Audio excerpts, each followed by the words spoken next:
Welcome friends. मैं doctor Sunita Beniwal, assistant professor of economics, government college Hetamsar, Jhunjhunu. आज का हमारा टॉपिक है difference between MEC and MEI. कल के वीडियो लेक्चर में हमने पढ़ा था डिटरमिनेंट्स ऑफ इन्वेस्टमेंट। इन्वेस्टमेंट के दो डिटरमिनेंट्स पढ़े थे, MEC and rate of interest. वहाँ पर हमने एमईसी को डिटेल से पढ़ा है और आज हम देखेंगे एमईसी और एमईआई में क्या डिफरेंस है। तो सबसे पहले हम देखते हैं मार्जिनल एफिशिएंसी ऑफ कैपिटल, यानी एमईसी, जिसे पूंजी की सीमांत कार्यकुशलता कहा जाता है। एमईसी होती क्या है? एमईसी जो होती है वह प्रत्याशित प्रतिफल की दर होती है जो पूंजीगत परिसंपत्ति की एक अतिरिक्त इकाई से प्राप्त होती है। यानी किसी जो कैपिटल एसिड्स हैं उसकी एक एक्स्ट्रा यूनिट से हमें जो एक्सपेक्टेड रेट ऑफ प्रॉफिट मिलती है उसे हम एमईसी कहते हैं। एमईसी को हम डिस्काउंट रेट यानी कटौती की दर, बट्टे की दर, या इंटरनल रेट ऑफ रिटर्न यानी IRR, इसके साथ ही एक्सपेक्टेड रेट ऑफ प्रॉफिट यानी लाभ की प्रत्याशित दर भी कहा जाता है। एमईसी है वो 2 फैक्टर से डिटरमाइन होती है, यानी एमईसी के ऊपर 2 तत्वों का प्रभाव पड़ता है। यहाँ हमने एमईसी को डिनोट किया है आई से। वो 2 तत्व कौन से हैं? पहला है सप्लाई प्राइस ऑफ कैपिटल, पूंजी की पूर्ति कीमत, या उसे हम रिप्लेसमेंट कॉस्ट या पुनर्स्थापन की लागत भी कहते हैं। दूसरा है प्रोस्पेक्टिव यील्ड यानी संभावित प्रतिफल। अब हम एमईसी को फार्मूले से देखते हैं। तो यहाँ हम देख रहे हैं कि सीआर क्या है? सीआर यही है जो सप्लाई प्राइस ऑफ कैपिटल है, वो सीआर है। आर है वो क्या है? प्रोस्पेक्टिव यील्ड, यानी हमने जिस कैपिटल एसेट्स पे खर्चा किया है उससे विभिन्न वर्षों में, पहला वर्ष R1, दूसरे में R2, R3, यानी जो मशीन 3 वर्ष चल रही है तो उससे हमें कितने एक्सपेक्टेड जो प्रॉफिट मिलेगा वो क्या है? आर है। और नीचे हम देखते हैं कि आई क्या है? एमईसी। तो यहाँ इस फार्मूले में हम देखें कि सीआर तो कोई भी कैपिटल एसेट्स है उसकी पूर्ति कीमत है, आर जो है वो विभिन्न वर्षों में उस कैपिटल एसेट से मिलने वाली प्रत्याशित लाभ की दर है, और आई है वो एमईसी है।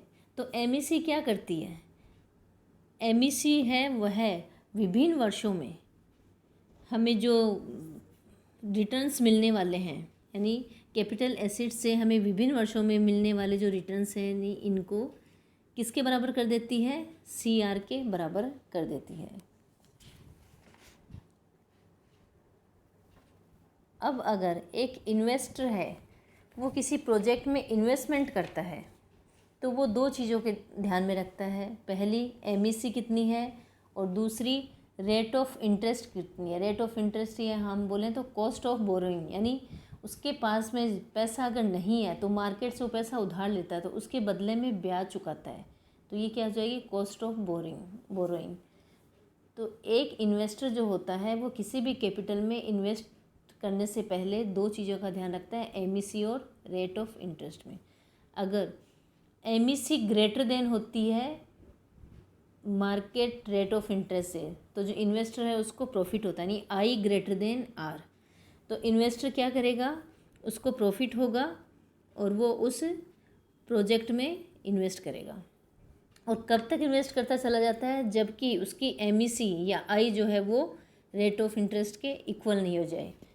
I=R का मीनिंग एक तरह से ब्रेक इवन पॉइंट है, वहाँ पर इन्वेस्टर को ना तो प्रॉफिट होगा और ना ही लॉस होगा। अगर एमईसी जो है वो मार्केट रेट ऑफ इंटरेस्ट से कम है, यानी जो किसी कैपिटल एसेट्स के लिए हमने जो कैपिटल की जो हम कॉस्ट चुका रहे हैं वो तो ज़्यादा है, और उससे होने वाली जो प्रत्याशित आय या जो प्रॉफिट है वो अगर कम है तो कोई भी इन्वेस्टर जो है वो प्रोजेक्ट में पैसा नहीं लगाएगा, क्योंकि ऐसी कंडीशन में उसे लॉस होने की संभावना है। अब हम एमईसी को डायग्राम से समझते हैं। एमईसी जो है वो हमें क्या बताती है? एमईसी और कैपिटल स्टॉक के बीच के रिलेशन को बताती है। यहाँ हमने एक्स एक्सेस पे लिया है कैपिटल स्टॉक या के, वाई एक्सेस जो है उस पर हमने लिया MEC and rate of interest.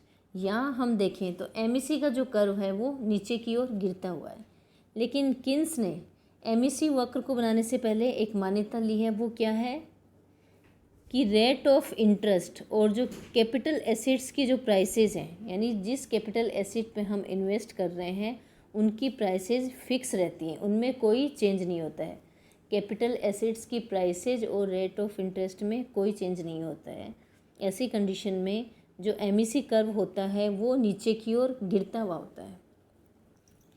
यहाँ अगर हम देखें तो हमारा जो कैपिटल स्टॉक है वो K0 से बढ़ के K1 इतना बढ़ गया है, तो हमारी एमईसी जो होती है वो I0 से I1 नीचे की ओर गिर जाती है।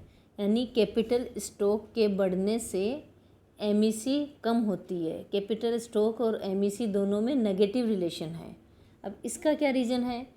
क्योंकि जो कोई इन्वेस्टर होता है वो किसी कैपिटल गुड में अपना पैसा इन्वेस्ट करता है, तो उस कैपिटल गुड की क्या होगी, डिमांड बढ़ जाती है, और कैपिटल गुड्स की डिमांड बढ़ने की वजह से उनकी प्राइसेस जो होती हैं वो हाई हो जाती है।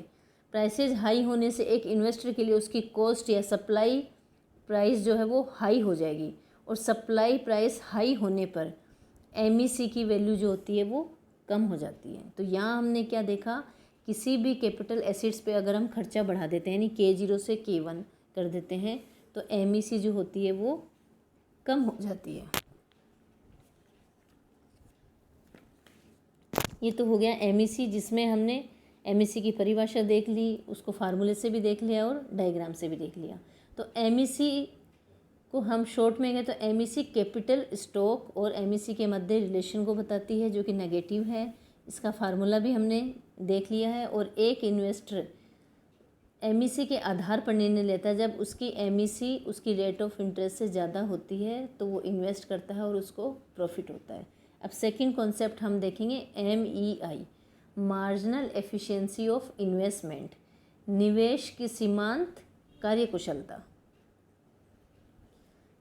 यहाँ हम देखें कि किन्स का जो कॉन्सेप्ट था एमईसी, उस कॉन्सेप्ट के बाद में जो इकोनॉमिस्ट हैं उन्होंने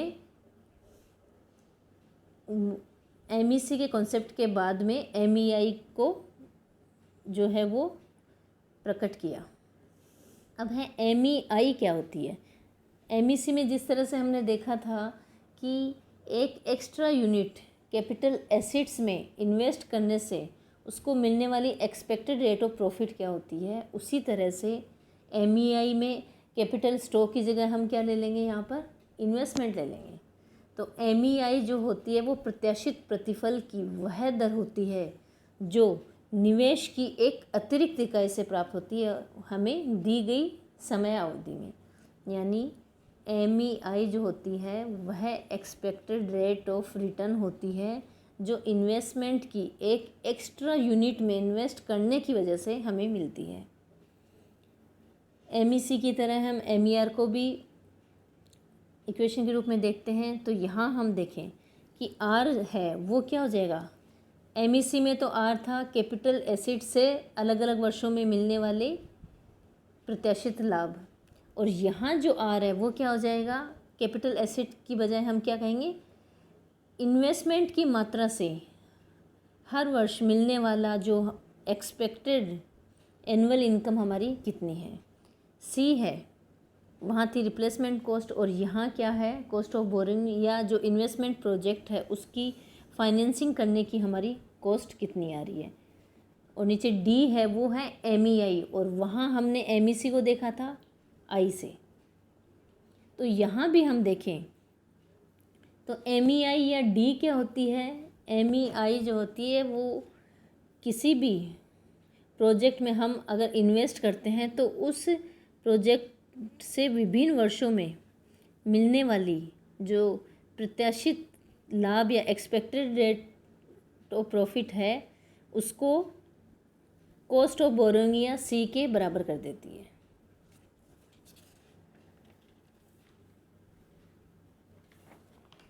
अब आगे हम देखते हैं कि एमईआई के द्वारा हम क्या करते हैं, इन्वेस्टमेंट प्रोजेक्ट हैं उनकी रैंकिंग करते हैं और उसके आधार पर हम इन्वेस्टमेंट के बारे में डिसीजन लेते हैं। तो किसी भी इन्वेस्टमेंट प्रोजेक्ट की एमईआई जितनी अधिक होती है उस प्रोजेक्ट में इन्वेस्टमेंट करने से इन्वेस्टर को उतना अधिक प्रॉफिट होता है, यानी उस इन्वेस्टमेंट प्रोजेक्ट को हाई रैंक दी जाती है।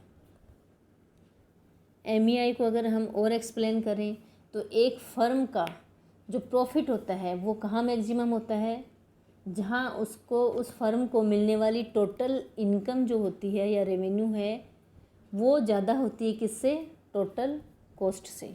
तो यहाँ हम देखें तो ये तो क्या है, एमईआई। टीआर जो है वो क्या हो जाएगी, एक्सपेक्टेड रेट ऑफ रिटर्न यानी कैपिटल आर। टीसी है वो क्या हो जाएगी, कॉस्ट ऑफ बोरोइंग यानी सी। यहाँ अगर टीसी या कॉस्ट जो है वो बढ़ जाती है तो एमई कम हो जाएगी।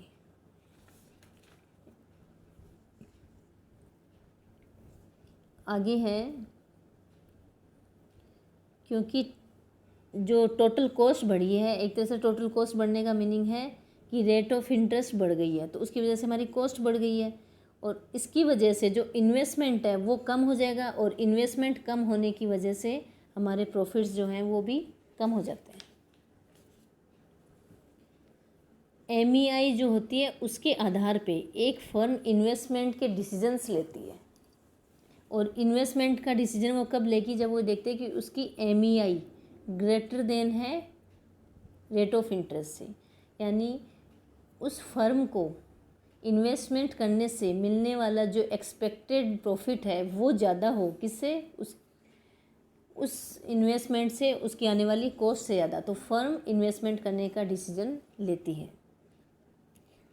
जैसे हमने एमईसी को डायग्राम से देखा है उसी तरह से हम एमईआई को भी डायग्राम से देखेंगे, लेकिन यहाँ चेंजेस क्या है, वहाँ हमने एमईसी में एक्स एक्सेस पे कैपिटल स्टॉक को लिया था और यहाँ एमईआई में हम एक्स एक्सेस पे इन्वेस्टमेंट को लेते हैं।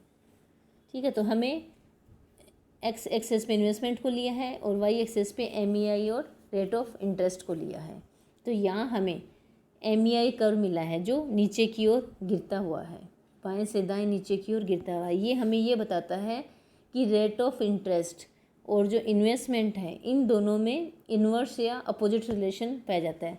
रेट ऑफ इंटरेस्ट बढ़ जाती है तो इन्वेस्टमेंट कम हो जाएगा, रेट ऑफ इंटरेस्ट कम होने से इन्वेस्टमेंट बढ़ जाता है। इस एमईआई वक्र को हम इन्वेस्टमेंट डिमांड कर्व भी कहते हैं। यहाँ हम देखें तो एमईआई कर्व में क्या हो रहा है, जब रेट ऑफ इंटरेस्ट बढ़ रही है तो रेट ऑफ इंटरेस्ट बढ़ गई है। ठीक है, रेट ऑफ इंटरेस्ट बढ़ने की वजह से हमारा इन्वेस्टमेंट कम हो जाता है। अब यहाँ हम ये देखें कि रेट ऑफ इंटरेस्ट में चेंजेस हो रहे हैं तो उसकी वजह से इन्वेस्टमेंट में कितने चेंजेज होंगे, यानी अगर रेट ऑफ इंटरेस्ट 2% से कम हो जाती है तो इन्वेस्टमेंट कितने % से बढ़ेगा। यह एमईआई वक्र या इन्वेस्टमेंट डिमांड जो कर्व है उसकी इंटरेस्ट इलास्टिसिटी या ब्याज की लोच के ऊपर निर्भर करता है।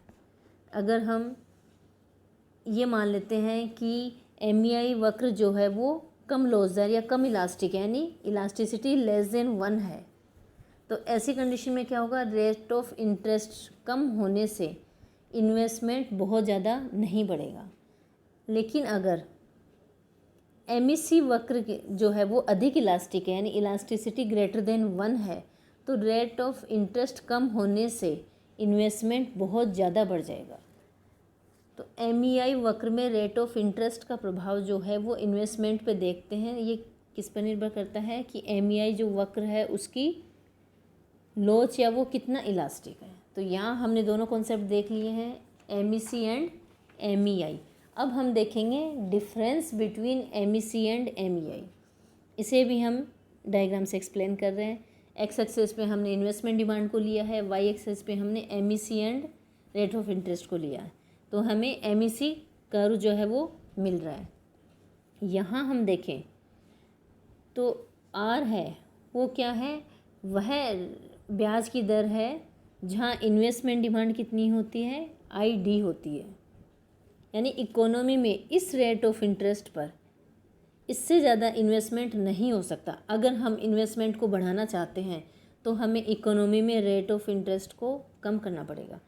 और किन्स के अकॉर्डिंग इकोनॉमी में जो रेट ऑफ इंटरेस्ट होती है वो मॉनेटरी अथॉरिटी जैसे सेंट्रल बैंक ऑफ इंडिया है उससे निर्धारित होती है। यानी रेट ऑफ इंटरेस्ट का जो निर्धारण है वो demand for money and demand of supply से डिसाइड होता है।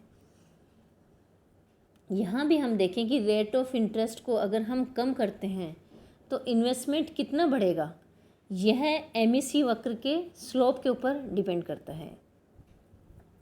किन्स ने जो MEC वक्र बनाया है, इस MEC वक्र के लिए उन्होंने यह मान्यता ली है कि जो कैपिटल एसेट्स हैं उनकी प्राइसेस जो होती हैं वो समान रहती हैं, उनमें कोई चेंजेज नहीं होता है। लेकिन हम देखते हैं कि जो कैपिटल एसेट्स होती हैं उनकी जो प्राइसेस हैं वो बढ़ जाती हैं, क्योंकि कैपिटल एसेट्स की अगर डिमांड बढ़ गई है तो उनकी कैपिटल एसेट्स की जो प्राइसेस हैं वो बढ़ जाती हैं। तो हम यहाँ डिफरेंस देखें MEC और MEI में, तो यहाँ ये डिफरेंस है कि किन्स ने जो MEC कर्व बनाया है उसमें ये मान्यता ली है कि कैपिटल एसेट्स की जो प्राइसेस हैं उनमें कोई चेंजेस नहीं होता है। यहाँ जो MEI वक्र है वो बनाया गया है उसमें ये अंजम्पशन ली गई है कि जो कैपिटल एसेट्स की डिमांड बढ़ने की वजह से कैपिटल एसेट्स की प्राइसेस भी बढ़ जाती हैं, तब ये MEI वक्र बना है। और ये जो MEI वक्र है वो MEC के कंपैरिजन में अधिक स्लोप वाला या अधिक स्टीपर है। यानी यहाँ पर हम देखें तो MEC के कंपैरिजन में कैपिटल एसेट्स की प्राइसेस बढ़ने की वजह से जो इन्वेस्टमेंट है वो रेट ऑफ इंटरेस्ट के कम होने से कम बढ़ेगा और MEC में वो ज़्यादा बढ़ेगा। ये हमने डायग्राम से डिफरेंस देख लिया है MEC एंड MEI। अब हम MEC एंड MEI में डिफरेंस के और पॉइंट्स देखते हैं। सबसे पहले MEC में क्या माना गया है कि MEC में कैपिटल एसेट्स की सप्लाई प्राइस या रिप्लेसमेंट कॉस्ट को ध्यान में रखा गया है। MEI में जो कैपिटल है उसकी डिमांड में चेंजेज होने की वजह से उस कैपिटल की सप्लाई प्राइस में क्या चेंज होगा इस पे बेस्ड है। MEC एक स्टॉक कॉन्सेप्ट है जो ये बताता है कि एक पॉइंट ऑफ टाइम पे कैपिटल का स्टॉक कितना है। MEI एक फ्लो कॉन्सेप्ट है जो कि एक पीरियड ऑफ टाइम को लेके चलता है। थर्ड डिफरेंस है कि MEC यह बताता है कि रेट ऑफ इंटरेस्ट के अलग अलग लेवल पर इकोनॉमी में जो कैपिटल स्टॉक है वो ऑप्टिमम कब होगा। यानी रेट ऑफ इंटरेस्ट के अलग अलग लेवल पर इकोनॉमी में ऑप्टिमम कैपिटल स्टॉक जो है वो कितना होगा। जैसे कि रेट ऑफ इंटरेस्ट अगर 2% है तो कैपिटल स्टॉक कितना होना चाहिए, रेट ऑफ इंटरेस्ट अगर 3% है तो कैपिटल स्टॉक कितना होना चाहिए। यानी ये ऑप्टिमम कैपिटल स्टॉक की बात करता है। MEI में क्या होता है, कैपिटल स्टॉक तो पहले से दिया हुआ होता है और यहाँ पर ये देखा जाता है कि रेट ऑफ इंटरेस्ट की के ऊपर हमारा जो नेट इन्वेस्टमेंट है वो कितना होगा, इसे MEI में देखा जाता है। फोर्थ डिफरेंस है कि MEC में कैपिटल की जो सारी यूनिट्स हैं उन पे हमें रेट ऑफ रिटर्न कितनी मिलेगी उसको बताता है और उसमें करंट जो कैपिटल स्टॉक है उसको भी शामिल किया जाता है। MEI में कैपिटल के करंट स्टॉक के अलावा जो कैपिटल पर रेट ऑफ रिटर्न हमें कितने मिलने वाली है इसको ध्यान में रखता है। यानी हमारा जो नेट इन्वेस्टमेंट हो रहा है उस पर हमारी रेट ऑफ रिटर्न कितनी है उसे MEI में देखा जाता है। और MEC में कैपिटल की सारी यूनिट्स से रेट ऑफ रिटर्न कितनी मिल रही है, जिसमें कि करंट कैपिटल स्टॉक भी शामिल होता है। नेक्स्ट 5th डिफरेंस है एमईसी एंड एमईआई में। एमईसी का जो कॉन्सेप्ट है वो इकोनॉमी में कैपिटल स्टॉक से रिलेटेड है। एमईआई जो है वो इकोनॉमी में इन्वेस्टमेंट लेवल से रिलेटेड है। 6th पॉइंट है एमईसी का जो रिलेशन होता है वो सबसे ज़्यादा प्रॉफिट देने वाली कैपिटल एसेट्स के साथ में होता है, जबकि एमईआई का जो रिलेशन है वो किसी इन्वेस्टमेंट प्रोजेक्ट में की गई इन्वेस्टमेंट की क्वांटिटी से होता है। एमईसी में क्या देखा जाता है कि एक फर्म केवल एक प्रोजेक्ट में अगर इन्वेस्ट कर रही है तो उस प्रोजेक्ट से उसे अलग अलग ईयर्स में कितने रिटर्न्स मिलेंगे, इसको देखा जाता है। एमईआई में एक फर्म केवल एक ही प्रोजेक्ट में नहीं बल्कि अलग अलग जो प्रोजेक्ट है वहाँ पैसा लगाती है, तो वहाँ उसको एक्सपेक्टेड प्रॉफिट की रेट कितनी मिलेगी, इसको ध्यान में रखा जाता है। आगे चलकर गार्डनर एकले ने कहा कि कीन्स ने शुरू में एमईसी का प्रयोग किया था, लेकिन कीन्स ने बाद में इसे एमईआई के द्वारा करेक्ट कर लिया। ये डिफरेंस है एमईसी एंड एमईआई में। आगे अगर आपको ये वीडियो पसंद आया तो आप इसे लाइक एंड सब्सक्राइब अवश्य करें। आगे हम फिर उपस्थित होंगे अगले नेक्स्ट वीडियो के साथ। तब तक के लिए सभी को थैंक्स।